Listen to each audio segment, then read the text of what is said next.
So ito, release na ng sasakyan natin. Kukunin na natin. Nag-lunch lang tayo kasi i-ready pa nila. Dito tayo sa Kawasaki, Bataan.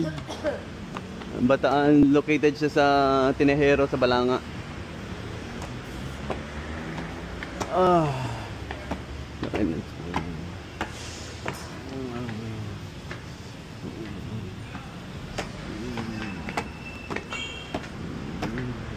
Nakakapagod din ba?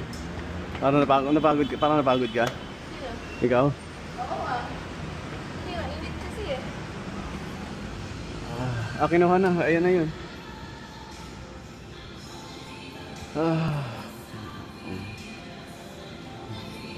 GX6R. Pirmahan na. Siya na lang. Ikaw na lang kaya? Ikaw na lang. Pwede ba ikaw? Hindi. Dala ko yan. Dala po. Sige. Kaya yung dalawa na ikaw. Master, kayo yung mga ano dito. Contract signing ng GMA? Opo. Mag-artist na Oo. So, ito. Hey, Meta. Stop recording.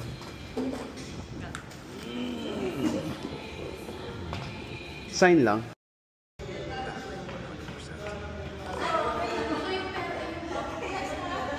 Hey Meta, record the video.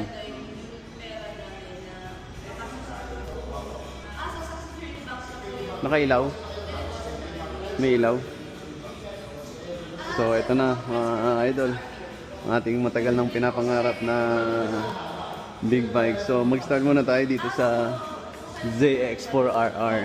So kumbaga beginner pa lang tayo. Kailangan natin ng hindi ganong malalakas na displacement. Dito muna tayo sa ZX4RR. Yan. Dito yan sa Kawasaki, Bataan. Yan. So they have also this ZX6R. Anong angas din yung ano nung ZX6R, oh? Bali, samahan tayo. Fiverr. Wala ko yung cellphone ng bata. Ay, kita yun sa...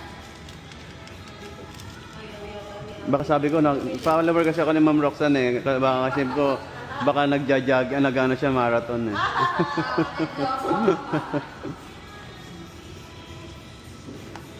Ayun yung mahal ko. Masyado mayuko to. Ito, mas maganda, okay. Pumabigat nga.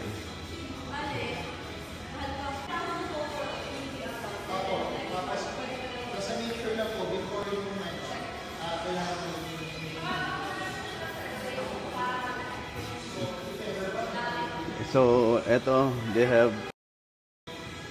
So, ito yung CX-10R nila.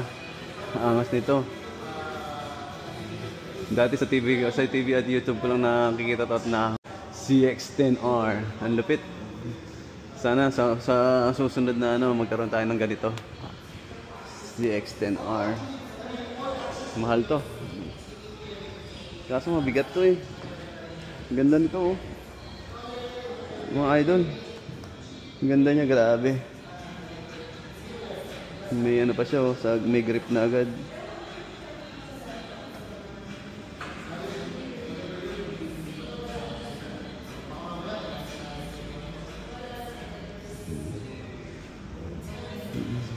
$6,500. Ang button.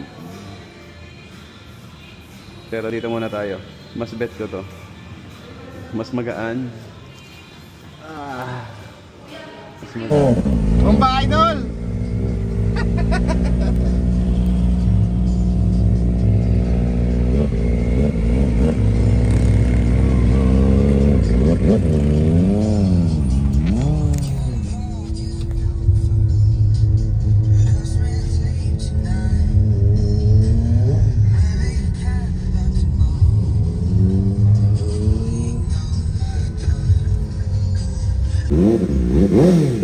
Mm-hmm.